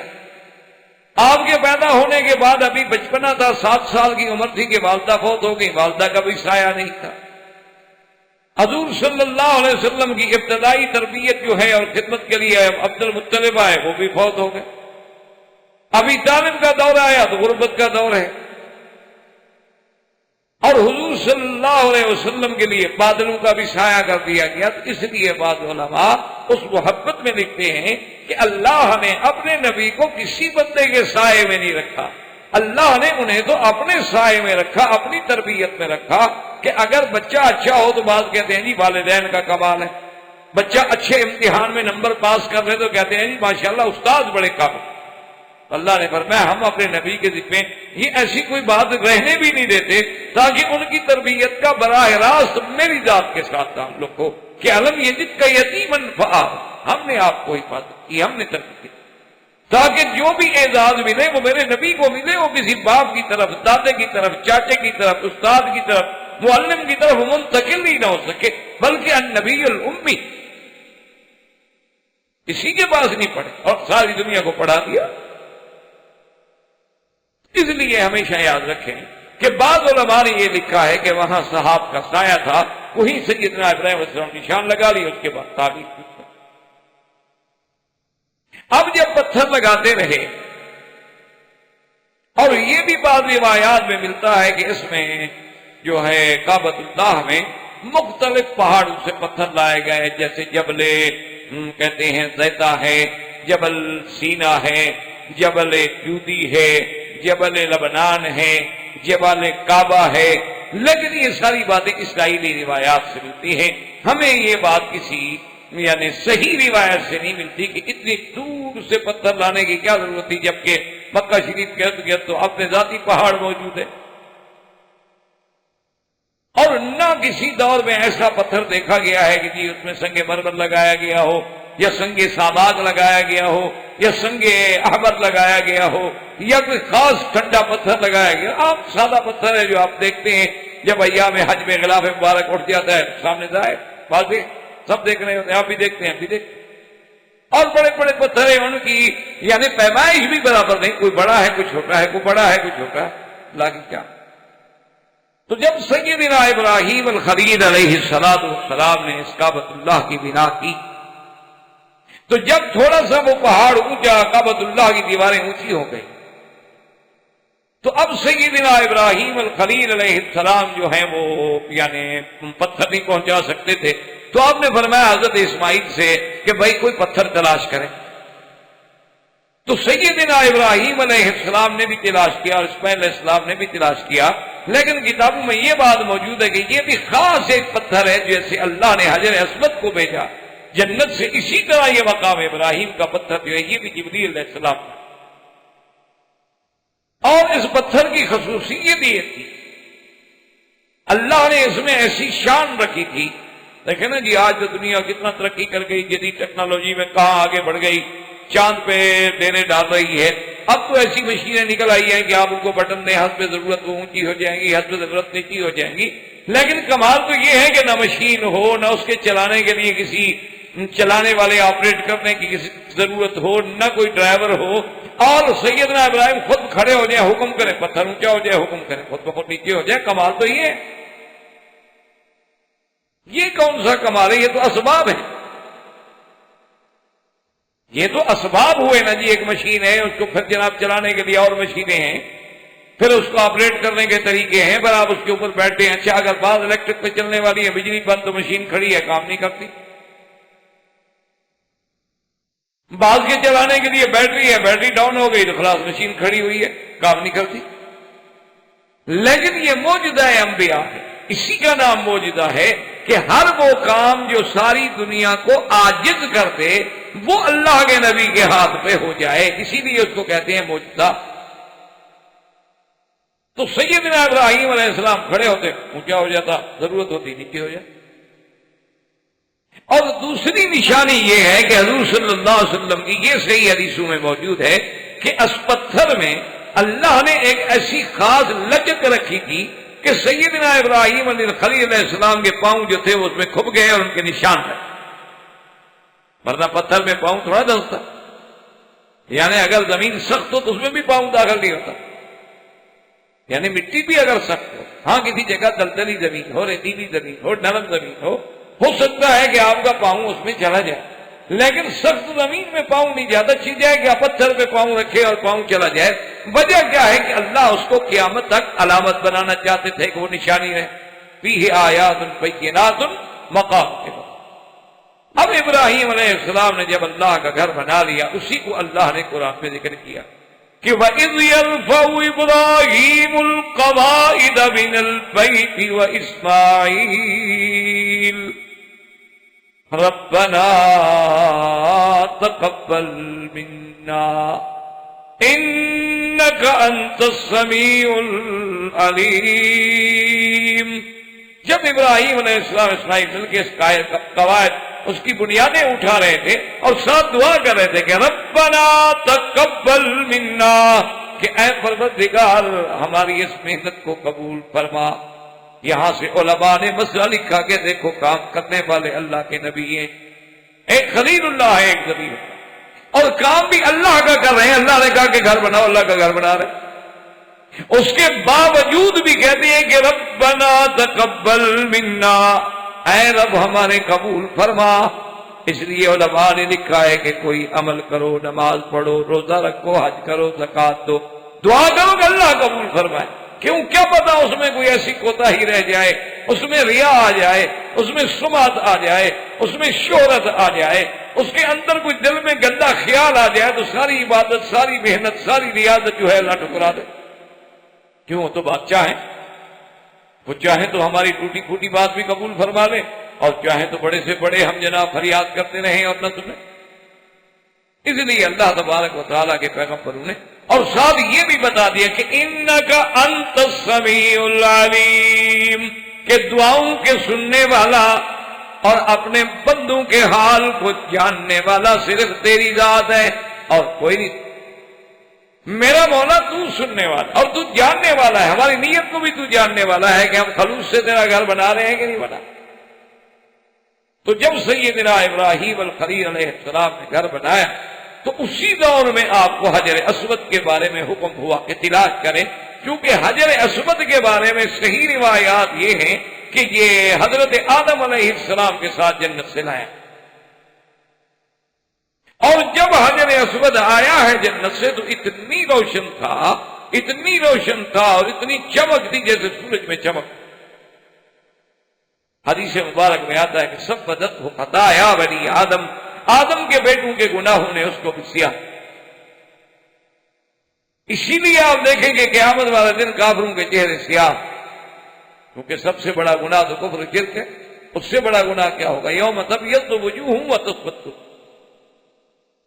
اسی طرح گناہ جو ہے، معصیت جو ہے، اس کا دل پہ سیاہ نقطہ لگا. اسی طرح گناہوں کے اثرات، اسی طرح نیکی کے بھی اثرات ہیں. آپ نے دیکھا ہوگا کہ بعض لوگ بالکل سیاہ فام ہیں، سوڈانی ہیں، حبشی ہیں، افریقی ہیں، کسی ملک کے ہیں، بالکل سیاہ رنگ ہے، موٹے موٹے نقوش ہیں، لیکن کثرت ذکر سے اور کثرت عبادت سے اور اللہ تبارک و تعالیٰ کے ذکر سے ان کے چہرے پہ ایسی کشش ہوتی ہے کہ بندے کا دل کرتا ہے کہ میں اس کے پاس بیٹھوں. بعض آدمی بڑے خوبصورت ہوتے ہیں لیکن طبیعت میں نفرت آ جائے. یہ اللہ کی کوئی وجہ کیا اثرات ہے؟ دیکھو نا، کہیں آگ جلے تو گرمی تو آئے گی، اور کہیں اگر آپ جناب کوئی ایئر کنڈیشن چلائیں تو ٹھنڈک تو آئے گی. اتنی بات ہے، اثرات تو آئیں گے. تو اگر ان چھوٹی موٹی چیزوں کے اثرات آتے ہیں تو اللہ کے ذکر کے اثرات کیسے نہیں آتے؟ لیکن یہ چیزیں اصل میں پریکٹیکل ہیں، یہ کہنے سے نہیں سمجھتے. یہ آپ کو لاکھ ہم کہتے رہیں یا اور کوئی کہتا رہے سمجھ نہیں آئے گی. آپ یعنی کلمہ طیبہ جو ہے لا الہ الا اللہ یا صرف لفظ اللہ، اس میں ذات جو ہے، اس کا ذرا 8-10 دن اکیلے بیٹھ کے ذرا ذکر کر کے دیکھیں کہ اور اس کے بعد پھر مجھے بتائیں کہ طبیعت میں کتنی حدت اور شدت اور کتنی گرمی پیدا ہوئی ہے. ابھی آپ کو کوئی کہہ رہی ہے اللہ اللہ کرنا تھا، یار کیا گرمی ہوگی، مولوی عجیب آدمی کیا کہہ رہا ہے، پتہ دماغ ٹھکانے بھی ہے یا آج کوئی پرزہ ڈھیلا ہو گیا ہے. لیکن میں تو آپ کو تجربے کی دعوت کر رہا ہوں، میں آپ کو مسئلہ نہیں بتا رہا. اللہ کے بڑے مزے، لیکن جو آ کے چکھ لے، یہ چکھنے کی چیزیں ہیں. اب سامنے ایک میٹھی چیز رکھی ہو، میں لاکھ تعریف کروں، کیسے پتہ؟ جب تک آپ چکھیں گے نہیں تو کیسے فیصلہ ہو؟ تو یہ جب اللہ تبارک و تعالیٰ کے ذکر کی، اللہ والے ضرب لگاتے ہیں نا اس دل پر جو گندگی اور گناہوں سے بھرا ہوا ہے، اور اس کی جب کثرت ہوتی ہے اور اس کا یعنی ایسے لوگ تو اب بھی موجود ہیں جو 1 لاکھ 1.5 لاکھ 2 لاکھ کا ذکر روز کر لیتے ہیں. اور پھر جب اس میں اور ترقیاں ہوتی ہیں تو پھر مدارج ہی اور ہیں. لیکن آپ صرف 8 دن کر کے تجربہ کر دیکھیں، پھر دیکھیں کیا حال ہے. آپ جناب ایسے یکدم یعنی ایسے پریشان ہو جائیں گے کہ 4 ایئر کنڈیشن کمرے میں لگا تو آپ کہیں گے اب بھی گرمی ہو رہی. کیوں؟ اللہ کے ساتھ ہے، اس میں ساتھ اس کے اثرات ہے. جلالہ ہے، جل جلالہ، جل شانہ، عز برہانہ. جو لوگ محسوس کرتے ہیں آپ کعبۃ اللہ میں جائیں تو عظیم ایک اللہ کے جلال اور عظمت، اور اگر مدینہ منورہ میں جائیں تو آپ کو ایک جمال محسوس ہوگا. اچھا، وہی لوگوں میں بھی اثر ہے. مدینہ منورہ کا جو اصل آدمی ہوگا نا، جو مدنی النسل ہوگا اور مدنی الاصل ہوگا، وہ کبھی آپ سے ناراض نہیں ہوگا، بڑے پیار سے بات کرے گا. اور جو یہاں کا اصل ہوگا نا، جو ایسے بات کرے کہ اس کا براہ راست اللہ سے تعلق ہے، تمہیں سمجھتا کیا ہے، اس سے بات کرو تو معلوم ہوگا کہ بالکل غصہ تو اس کے ناک میں رکھا ہو. یہ کچھ اثرات ہوتے ہیں اور یہ باتیں کہنے سے نہیں آتی بلکہ عملی تجربے سے. تو سیدنا ابراہیم علیہ السلام کو حکم دیا گیا کہ حجر اسود کو ڈھونڈیں. تو روایات میں آتا ہے کہ یہ جو ساتھ جبل ابی قبیس ہے، اسی پر اللہ نے اس کو محفوظ کر دیا تھا۔ اب سیدنا ابراہیم اور اسماعیل علیہ السلام ڈھونڈ رہے ہیں اور کیسے ڈھونڈیں، کیا پتہ لگے بھی جب حاجر اسود کون سا ہے، آواز آئی کہ میں تو ادھر ہوں، کہاں ڈھونڈ رہے ہیں؟ اور بعض روایات میں ہے کہ جبریل علیہ السلام کو حکم ہوا، وہ اس وقت بھی ہند میں موجود تھا حضرت آدم علیہ السلام کے ساتھ، وہیں سے اس کو لایا گیا اور حضرت ابراہیم علیہ السلام کو پہنچایا گیا، اور حضرت ابراہیم علیہ السلام نے حجر اسود کو اسی کونے میں رکھا، یہ سب اللہ کے حکم۔ اور سیدنا ابراہیم علیہ السلام نے جب اس گھر کو بنا لیا، جب یہ گھر مکمل ہو گیا، اس کے بعد اللہ تبارک و تعالیٰ نے انہیں حکم دیا کہ ابراہیم الخلیل اب اعلان کر دو اور خبر کر دو پورے عالم کو کہ میں اللہ کا گھر بن گیا ہے اور اللہ کے گھر میں حج کے لیے آؤ۔ تو سیدنا ابراہیم الخلیل نے عرض کیا کہ مولا کریم، میں اگر یہاں کھڑے ہو کے آواز دوں گا تو میری آواز کون سنے گا؟ یہ تو ایسی ایک چھوٹی سی آبادی ہے، اور کہاں تک میری آواز جائے؟ آج جدید سائنس کو بڑا ناز ہے نا کہ جی ہم نے دیکھو ٹیلی فون کے ذریعے، موبائل کے ذریعے، ہم نے ڈش کے ذریعے، ہم نے سمندر کی لہروں کے ذریعے، ہم نے فضاؤں کے ذریعے دیکھو کہاں کی آوازیں کہاں پہنچا دی ہیں۔ تو یہ تو سارے اسباب ہیں۔ آج اگر تمہارا ایک اسٹیشن فیل ہو جائے، آج راستے میں تمہارا کوئی ایک راڈار کام چھوڑ دے، آج راستے میں تمہارا لگا ہوا کوئی ایک ٹاور جو ہے وہ کام کرنا چھوڑ دے، تو سارے سلسلے ختم، وہ تو محتاج ہے۔ اسی لیے تو جدید ملکوں میں بھی آپ دیکھیں گے جب بارش آتی ہے سارے سسٹم جو ہے ان کے طرف برف ہو جاتے، کچھ ہی نہیں کر سکتے، کیا کریں؟ کوئی نظام۔ اچھا، وہ جن کو محکمہ موسمیات 8 دن پہلے بتلا رہے ہوتے ہیں کہ آنے والے ویک میں یہ ہوگا اور یہ ہوگا اور یہ ہوگا اور یہ ہوگا، ان کی اتنے معلومات کے باوجود یہ عالم ہوتا ہے کہ پوری ریاستیں طوفان میں ڈوب جاتی ہیں، لوگ مر رہے ہیں، ڈوب رہے ہیں، کچھ نہیں کر سکتے۔ لیکن اللہ نے حکم دیا کہ خلیل میرا حکم ہے، پکارنا تمہارا کام ہے، آواز کا پہنچانا تو یہ تو ہمارے ذمہ ہے، آپ کے ذمہ تو نہیں۔ وَأَذِّن فِي النَّاسِ بِالْحَجِّ يَأْتُوكَ رِجَالًا وَعَلَىٰ كُلِّ ضَامِرٍ يَأْتِينَ مِنْ كُلِّ فَجٍّ عَمِيقٍ لِيَشْهَدُوا مَنَافِعَ لَهُمْ۔ اللہ نے فرمایا اعلان کرو لوگوں میں۔ سیدنا خلیل نے آواز دی۔ مفسرین کرام نے لکھا ہے کہ مختلف روایات سے یہ بات ملتی ہے کہ آپ کی آواز کو اللہ نے ایسی برکت دی کہ شرقاً غرباً شمالاً جنوباً، بلکہ وہ بچے جو ابھی ماں کے بطن میں تھے وہاں بھی اللہ نے آواز پہنچائی، اور سب نے جواب میں کہا لبیک اللہم لبیک لبیک لا شریک لک لبیک۔ اور یہ بات بھی کتابوں میں موجود ہے کہ جس نے ندائے خلیل پہ ایک دفعہ کہا لبیک، اللہ نے ایک حج نصیب کر دیا، جس نے 2 دفعہ کہا 2 دفعہ نصیب ہوا، جس نے 100 دفعہ کہا اللہ نے اس کو 100 دفعہ نصیب کر دیا۔ آپ دیکھیں تصور میں نہیں ہوتا آدمی کے اللہ یہاں بھیج دیتے حج کر رہا ہے مزے سے، تصور میں بھی نہیں ہوتا بندے کے یعنی کہ میں کبھی حج کر سکوں گا، لیکن اللہ بلا کے مکے بٹھا جب آؤ جی بیٹھو مزے۔ بڑے سے بڑے آدمی اس اطمینان سے، اس آرام سے حج نہیں کر سکتے جیسے مکے میں رہنے والا کر لے۔ اپنی گاڑی ہے، رات کو نکلا، صبح نکلا، کسی وقت چلا گیا، کہیں جا کے کھڑا ہو گیا، کہیں بیٹھ گیا، کھانا سامان سارا گاڑی میں پڑا ہوا ہے، کھا رہا ہے، پی رہا ہے، کپڑا لٹکایا بیٹھ گیا، سایہ بنایا بیٹھا ہوا مزے۔ تو اب بنا خلیل جو ہے، بنا کعبہ جو ہے سیدنا ابراہیم خلیل علیہ السلام نے کی، اور خدا کی شان کہ اللہ نے معمار کعبہ کو یہ عظمت بھی بخشی کہ آسمانوں میں بھی اپنے کعبے کے برابر بٹھا۔ کہ جب معراج کی رات حضور پاک گئے ہیں تو سیدنا ابراہیم علیہ السلام جس گھر کے ساتھ ٹیک لگا کے بیٹھے ہوئے تھے تو آپ نے پوچھا کہ یہ کیا ہے؟ تو حضرت جبریل نے عرض کیا کہ آپ محمد صلی اللہ علیہ وسلم یہ اللہ کا کعبہ ہے، بیت المعمور ہے۔ جیسے زمین میں کعبہ ہے آسمانوں میں بھی کعبہ، اور وہ کعبہ اگر اللہ اتار دے تو اس کعبے کے اوپر آ کے بیٹھے گا، یعنی یہی کعبہ ہے جو آسمانوں کا۔ اسی لیے حکم ہے کہ جب کعبہ بن گیا، جب اللہ کے گھر کی مسجد بن جاتی ہے تو آسمان تک اس کا حکم ہے اور زمین تک اس کا حکم ہے۔ اب اگر ہم انڈر گراؤنڈ بھی حرم بنا لیں تو نیچے جب نماز پڑھیں گے تو اسی طرح رخ کر دیں گے، ضروری تو نہیں کہ کعبے کو پہلے نیچے لے جائیں ہم، کہ اس کا حکم جو ہے وہ تحت سرا تھا۔ اسی طرح اگر ہم ہوائی جہاز میں بھی نماز پڑھتے ہیں تو کعبہ تو بہت ویک ہے، لیکن وجہ کیا ہے کہ بیت المعمور تک تھا، تو وہاں بھی سیدنا ابراہیم الخلیل علیہ السلام کو اللہ نے. تو اس عظیم واقعے کے بعد، بنائے کعبۃ اللہ کے بعد، اب سیدنا ابراہیم الخلیل علیہ السلام پر ایک دوسرا امتحان. اسی لیے قرآن نے کہا ہے نا، اسی سورۃ البقرہ میں آپ نے پڑھا ہے، تو اس ایک حرف پہ اگر غور کریں آپ تو سارے مسئلے. وَإِذِ ابْتَلَىٰ إِبْرَاهِيمَ رَبُّهُ بِكَلِمَاتٍ فَأَتَمَّهُنَّ، کہ اللہ نے ابراہیم علیہ السلام کو بعض کلمات کے امتحان میں ڈالا، لیکن ابراہیم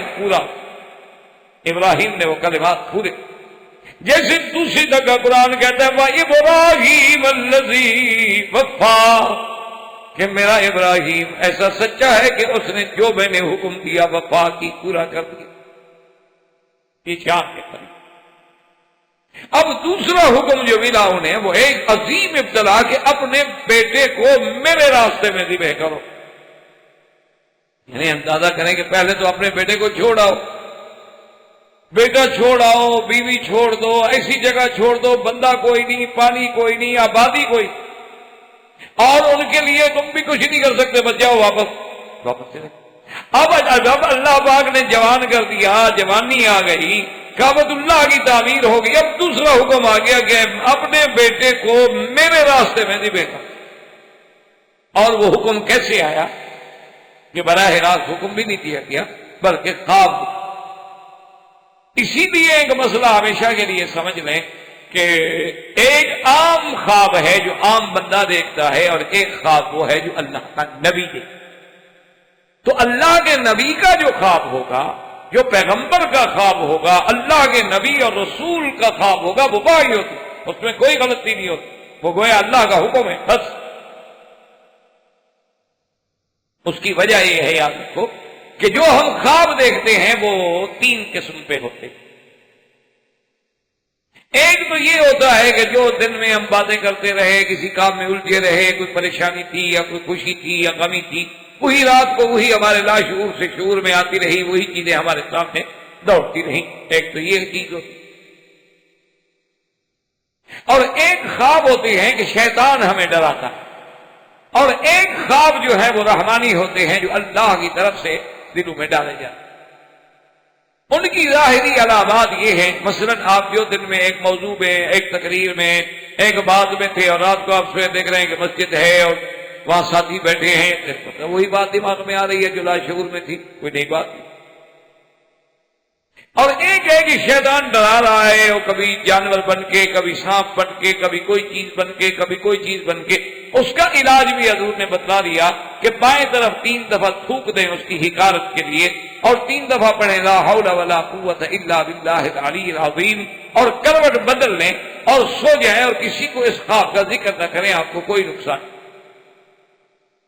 اور بعض خواب ایسے ہوتے ہیں جو رحمانی ہوتے ہیں. اس کی علامت یہ ہے کہ بندہ نماز پڑھ کے سویا ہے، تہجد کا وقت ہے، رات کا آخری پہر ہے، اور یہ عین اللہ کے نزول رحمت کا وقت ہے، اور اس وقت ایک بندہ خواب دیکھ رہا. اچھا یہ بھی یاد رکھیں کہ جتنے صالحین ہوتے ہیں، جتنے اللہ والے لوگ ہوتے ہیں، چونکہ وہ باوضو سوتے ہیں، اللہ کے ذکر کر کے سوتے ہیں، تو ان کے خواب زیادہ قریب سچے ہوتے ہیں. کیونکہ خواب جو ہے یہ بھی ایک جز ہے نبوت. اچھا اب جہاں پیغمبر کا مسئلہ، تو اللہ کے نبی کو تو شیطان دخل دے نہیں سکتا، تو اب لا محالہ ان کا تعلق رحمان سے ہوا، تو ان کے دماغ میں جو بات ڈالیں گے تو رحمان ڈالیں گے، جب رحمان ڈالیں گے تو وحی ہوگی. اس لیے نبی کا خواب بمنزلے وحی. ہمیں کیا ہے، یعنی کیا مطلب، آج اگر کوئی اللہ کا ولی خواب دیکھے کہ اپنے بیٹے کو ذبح کر دو، تو اس کا مطلب یہ نہیں کہ وہ ذبح کر دو، اس کا خواب واحد ہے، اللہ کا حکم نہیں. اس کا مطلب یہ ہوگا کہ تم کوئی خیرات کرو. لیکن اللہ کا نبی اگر دیکھے وہ، تو اس کا مطلب ہے کہ اللہ کا حکم ہے. تو اللہ تبارک و تعالیٰ نے سیدنا ابراہیم علیہ السلام کو خواب میں دکھلایا، اور جب خواب میں حکم ہوا تو اس کے بعد سیدنا ابراہیم علیہ السلام، بعض روایات میں یہ بھی آتا ہے کہ آپ نے یہی خواب جو ہے 3 دفعہ دیکھا، اور دیکھ رہے ہیں کہ میرے ہاتھ میں چھری ہے اور میں نے اپنے بیٹے کو لٹایا ہوا ہے اور اس کو جدے، اور اسی ضمن میں آپ حضرات یہ بات بھی یاد رکھ لیں کہ ایک بڑا اختلافی مسئلہ ہے کہ ذبیح کون ہیں، یعنی جو اللہ کے راستے میں قربان ہوئے وہ ابراہیم علیہ السلام کا کون سا بیٹا ہے، تو اس میں اختلاف ہے۔ بعض علماء کہتے ہیں سیدنا اسماعیل علیہ السلام ہے، اور بعض کہتے ہیں سیدنا اسحاق۔ یہ بڑا معرکۃ الآراء مسئلہ ہے، کتابوں میں اس میں بڑے اختلاف ہیں، اور دونوں طرف بڑے دلائل ہیں اور بڑی ابحاث ہیں اور بے انتہا بحثیں ہیں، حتیٰ کہ بعض کی روایات میں کتابوں میں تو ہمارے اپنے لوگ جو ہیں اہل سنت والجماعت کے بڑے بڑے مقتدر لوگ وہ بھی قائل ہو گئے کہ حضرت اسحاق ہیں۔ لیکن آپ ایک اصولی بات یاد رکھیں کہ جمہور کا فیصلہ یہ ہے، لیکن یہاں اختلاف ہو جائے نا پھر وہاں جمہور کے فیصلے کی قوت ہو، یہ ہمیشہ اصول ہے اسلام کا بھی یہی اصول۔ اسی لیے حضور صلی اللہ علیہ وسلم صحابہ سے پوچھ رہے تھے آپ کیا رائے، مثلا کسی فقہی مسئلے میں ایک امام ایک طرف ہے اور 3 امام ایک طرف ہے، لازمی بات ہے کہ جمہوریت ایک طرف ہوگی، جمہور یعنی کثرت ایک طرف ہو گئی۔ مثلا بی بی عائشہ ایک مسئلے میں اکیلے ہیں لیکن سارے صحابہ ایک طرف ہیں، لازمی بات ہے کہ ہم بی بی عائشہ کا احترام تو کریں گے لیکن بات جمہور صحابہ ادب کریں گے کہ بی بی صحابہ کا اجتہاد ہے اور مجتہد سے خطا ہو جاتی ہے، لیکن فتویٰ جمہور کے قول پہ ہوگا۔ تو ایک بات ہمیشہ اصولی یاد رکھ لیں کہ جمہور کے نزدیک یہ فیصلہ ہے کہ ذبیح جو ہے وہ سیدنا اسماعیل۔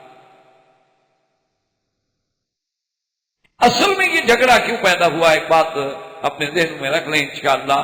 اللہ نے آپ کو تعریف دی ہے، علم دیا ہے، اور سچی بات یہ ہے کہ یہ آپ لوگوں کی محبت ہے، خلوص ہے کہ آپ کے یہ دروس جو ہے پوری دنیا میں اللہ کی رحمت سے جا رہے ہیں۔ شاید آپ کی خلوص ہوگا، میرے اندر تو خلوص ہے نہیں، آپ کی برکت ہو، ورنہ نہ مجھے علیحدہ موقع ملتا درس دینے کا، نہ ریکارڈ ہوتے، نہ باہر جاتے، یہ سبب بنتا ہے نا، اللہ اسباب بنا، اس میں پتہ نہیں کس کا خلوص کیا بنا۔ تو یعنی میں وہاں اخباروں میں پڑھ رہا تھا اس کے اشتہارات کے، سیرت نبی کے وہاں اخبارات میں کہ یہ کیا یہاں کون دے رہا ہے؟ میں نے کہا جی یہاں بھی بیچنے والے آ گئے ہیں، چلو بھائی بیچیں، ہم نے تو کچھ ہی نہیں لینا الحمدللہ، لیکن چلو دین تو پہنچ رہا ہے، کوئی بات تو اللہ کے دین کی پہنچ، ہو سکتا ہے کسی کے پلے میں ایک بات پڑ جائے اور اس کی وجہ سے ہم سب کی نجات کا ذریعہ بن جائے، وہ بات کیا پتا ہوتا ہے، کوئی ایک بگڑا ہوا آدمی ٹھیک ہو گیا۔ اب جناب یہ ہے کہ اپنا یاد رکھیں یہ وجہ بھی کیا بنی، یہ بھی دراصل یہودیوں کے ساتھ کہ یہودی جو ہیں وہ حضرت یعقوب علیہ السلام کو مانتے ہیں، کیونکہ حضرت یعقوب ہی تو اسرائیل ہے نا، انہی کا نام اسرائیل ہے، اور ابراہیم علیہ السلام کی اولادیں حضرت اسحاق، حضرت اسحاق کی اولادیں حضرت یعقوب، حضرت یعقوب وہی حضرت اسرائیل، پھر آگے سارے بنو اسرائیل جو ہے ان سے ہیں۔ تو انہوں نے کہا کہ یہ شرف جو ہے بجائے اسماعیل کو جانے کے، اگر اسماعیل کو ذبیح مانے تو یہ تو عرب کو عزت مل گئی، یہ تو پھر شرف عرب کو ملا، بنو اسرائیل کو تو نہ ملا۔ تو انہوں نے روایات کو گڑبڑ کر دیا، انہوں نے کہا کہ نہیں یہ اسحاق۔ اسی لیے حضرت عمر بن عبدالعزیز کے زمانے میں انہیں جب پتا چلا کہ فلاں ایک یہودی عالم جو ہے وہ مسلمان ہو گیا ہے، تو آپ نے فوراً اس کو بلایا، آپ نے کہا بھی چونکہ تم عالم ہو، ان کے بہت بڑے یعنی راہب ہو، اور اللہ نے تمہیں اسلام بھی نصیب کر دیا ہے، مجھے تو ایک صحیح بات بتا دو کہ ذبیح کون ہے، اسحاق ہے یا اسماعیل ہے؟ انہوں نے کہا حضرت صحیح بات جو ہے وہ ذبیح حضرت اسماعیل، لیکن یہود یہ نہیں چاہتے تھے کہ یہ شرف اور یہ عزت جو ہے عرب کو ملے، وہ چاہتے تھے کہ یہ شرف بھی ہمارے سے۔ اور دوسری بات یہ ہے کہ اگر آپ قرآن پر غور کریں گے تو قرآن تو ہر مسئلے کا خود حل کرتا ہے نا جی، تو قرآن یہ کہتا ہے جب آپ یہ سارا پڑھ لیں گے کہ فَبَشَّرْنَاهَا بِإِسْحَاقَ وَمِن وَرَاءِ إِسْحَاقَ يَعْقُوبَ، اللہ فرماتے ہیں کہ پھر ہم نے حضرت ابراہیم علیہ السلام کو بشارت دی اسحاق کی، اور اسحاق کے بعد یعقوب کی بھی، یعنی ہم آپ کو بیٹا دیں گے، وہ بھی نبی ہوگا اسحاق، پھر اس کا بیٹا یعقوب بھی نبی ہوگا۔ تو جس کو یہ خبر دی جا رہی ہو کہ آپ کو بیٹا دیں گے، آپ کے بیٹے کا پھر بیٹا ہوگا، اس کو کہو کہ ذبح کرو، کیا مطلب؟ بھئی جب اس نے رہنا ہے اس کا آگے بیٹا بھی ہونا ہے، پھر اس بیٹے نے بھی نبی بننا ہے، اس کا مطلب ہے وہ ذبح تو نہیں ہوگا۔ جب ذبح نہیں ہوگا تو پھر تو ڈرامہ ہو گیا، قربانی تو ہوئی نا۔ وہ تو ابراہیم علیہ السلام کو پتا ہے کہ یہ ذبح نہیں ہوگا، کیونکہ آگے تو اس کا بیٹا پھر نبی بنے گا، ایک کھلی چیز۔ اور دوسری بڑی بات یہ ہے کہ حضور صلی اللہ علیہ وسلم نے ایک دن ارشاد فرمایا کہ انا ابن الذبیحین، فرمایا کہ میں دو ذبیحوں کا بیٹا ہوں۔ صحابہ حیران ہو گیا، کہ جی حضور کیسے؟ آپ نے فرمایا تمہیں پتا ہے کہ اللہ نے مجھے بولتے اسماعیل سے چنا ہے، اور اسماعیل بھی ذبیح ہیں، اور میں عبداللہ کا بیٹا ہوں، اور عبد المطلب نے نظر مانی تھی کہ اگر زمزم مل جائے تو میں اپنا ایک بیٹا ذبح کروں گا۔ جب زمزم مل گیا، قرآن ڈالا تو عبداللہ پہ قرآن نکلا، میرا باپ ذبیح بن رہا تو اللہ نے بچا لیا، جیسے اسماعیل علیہ السلام کو بچا لیا ایسے عبداللہ بھی بچ گئے، ورنہ تو اگر اسماعیل علیہ السلام ذبح ہو جاتے پھر آگے نسل نہ چلتی، اور اگر آگے چلتی اور عبداللہ ذبح ہو جاتے تو پھر حضور صلی اللہ علیہ وسلم پیدا نہ ہوتے۔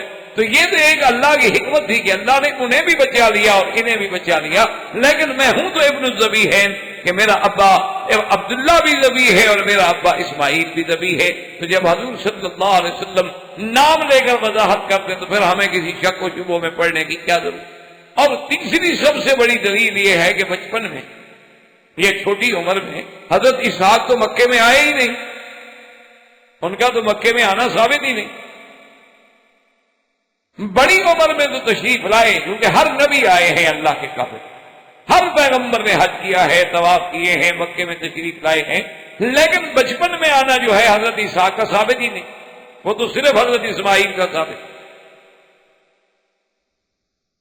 اور یہ بھی حضور صلی اللہ علیہ وسلم کی روایات سے ثابت ہے کہ رحم اللہ ام اسماعیل، اللہ اسماعیل کی اماں بھی رحمت فرمائیں کہ اگر وہ زمزم کو نہ روکتی تو ایک نہر معین بن جاتی پوری دنیا میں۔ وہاں بھی حضور نے فرمایا رحم اللہ ام اسماعیل، اسماعیل کی اماں، اور اسماعیل کی اماں ہاجرہ ہیں۔ اس لیے یاد رکھیں کہ یہ سارے دلائل اور جمہور کا فیصلہ اسی طرف ہے کہ ذبیح جو ہے وہ سیدنا اسماعیل علیہ السلام ہے۔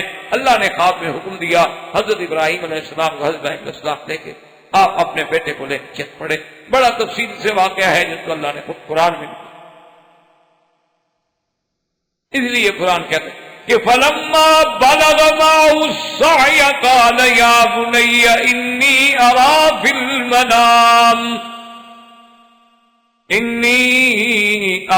الْمَنَامِ أَنِّي أَذْبَحُكَ فَانظُرْ مَاذَا تَرَىٰ۔ اللہ فرماتے ہیں کہ جب اسماعیل جوان ہو گئے، جب اسماعیل کام کاج کے قابل ہو گئے، ساتھ چلنے کے قابل ہو گئے، دوڑنے کے قابل ہو گئے، آپ اپنے بیٹے کو لے کے تشریف لے گئے، اور اس کے بعد اپنے بیٹے سے خطاب فرمایا کہ یا بنی انی ارا فی المنام انی اذبحک، مجھے خواب دکھلایا گیا ہے، صاف بتا کہ میرے بیٹے مجھے خواب میں یہ دکھایا کہ انی اذبحک، میں تمہیں ذبح کر رہا ہوں، فانظر ماذا ترى، یاد رکھیں فانظر نظر کے معنی میں ہے، اس کا معنی دیکھنا بھی ہوتا ہے، اس کا معنی تدبر اور غور کرنا بھی ہوتا ہے، صرف دیکھنے کا مطلب نہیں ہے، ایک تو نظر ہے نا دیکھنا، جیسے قرآن کہتا ہے وجوہ یومئذ ناظرۃ الی ربها ناظرہ، اپنے رب کو دیکھیں گے۔ اور ایک قرآن کہتا ہے افلا ينظرون الى الابل کیف خلقت، اور دوسری جگہ قرآن کہتا ہے فلینظر الانسان مما خلق، اور تیسری جگہ کہتا ہے فلینظر الانسان الى طعامه انا صببنا الماء صبا، اور کہیں قرآن کہتا ہے اولم ینظروا، کیا تم تدبر نہیں کرتے، غور نہیں کرتے، دیکھتے نہیں؟ تو اس لیے قرآن پاک نے یہاں یہ کہا کہ حضرت ابراہیم نے اپنے بیٹے سے کہا کہ فانظر ماذا ترى، کہ اب میرے بیٹے آپ غور کریں، تدبر کریں، سوچ کے مجھے بتائیں آپ کیا جانتے ہیں، آپ کی کیا رائے ہے اس مسئلے میں۔ کیونکہ حضرت ابراہیم الخلیل علیہ السلام یہ نہیں چاہتے تھے کہ قہرن اپنے بیٹے کو ذبح کر دیں۔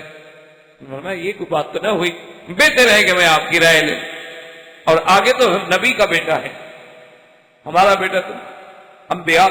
اللہ کیا پیارا جواب دیا ہے اللہ کے قرآن میں، غور کر۔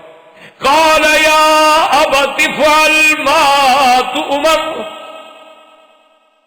کہ ابا جان آپ کریں جو آپ کو حکم دیا گیا۔ دیکھو بیٹا، باپ تو کہتا ہے میں نے خواب دیکھا، لیکن بیٹا کہتا ہے ابا جان آپ وہ کریں جو حکم، سمجھیں کہ خواب جو ہے اللہ کا حکم ہے، خواب نہیں۔ قال یا ابت افعل ما تؤمر، آپ کو جو امر دیا گیا ہے اللہ کا پورا کریں۔ ستجدنی انشاء اللہ، ستجدنی انشاء اللہ من الصابرین،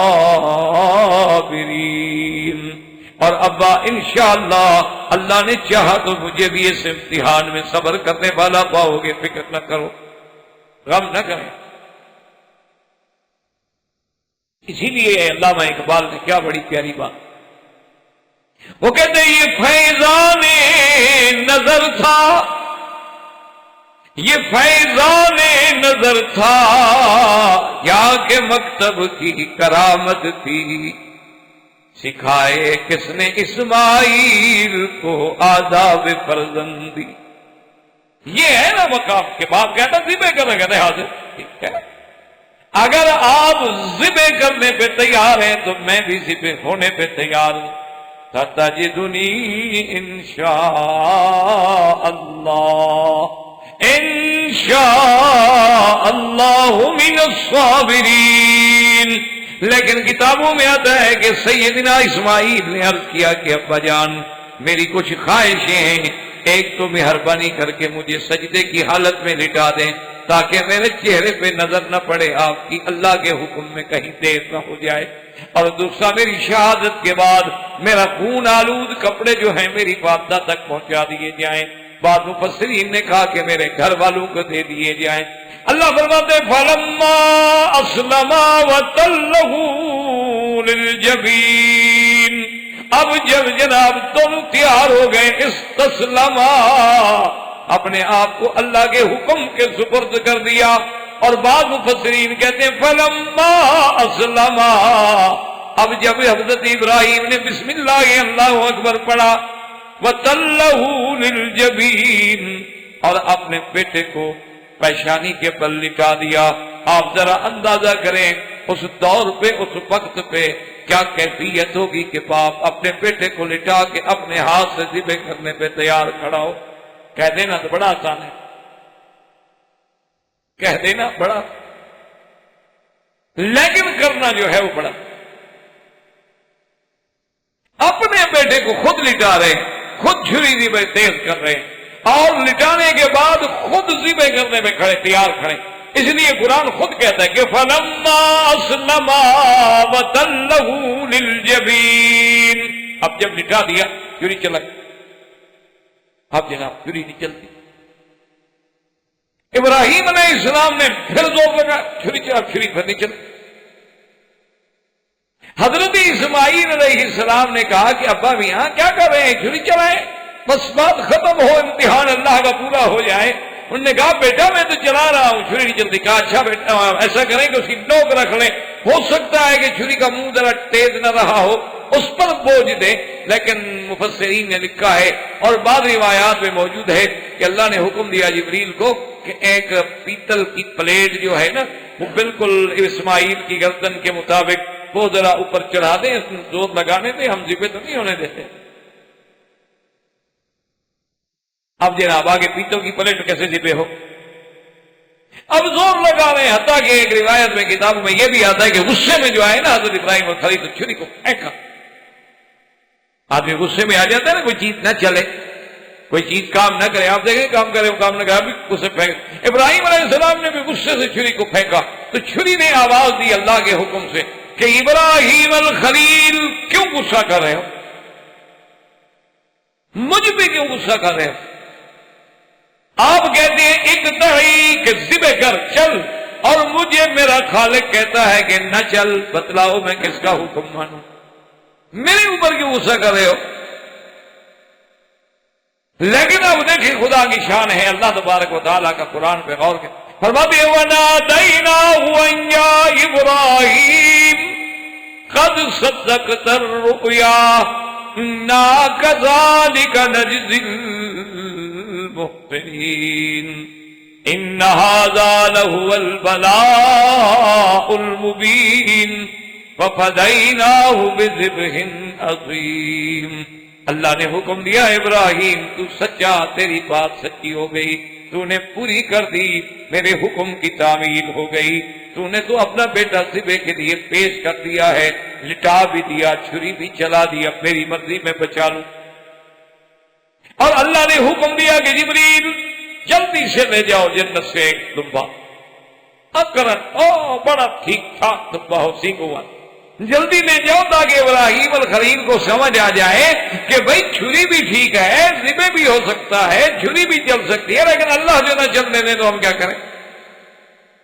اس لیے اللہ تبارک و تعالیٰ نے فرمایا وَفَدَيْنَاهُ بِذِبْحٍ عَظِيمٍ، ہم نے بہت بڑی قربانی جنت سے بھیجی جس کو ابراہیم علیہ السلام نے اپنے ہاتھوں سے ذبح کیا.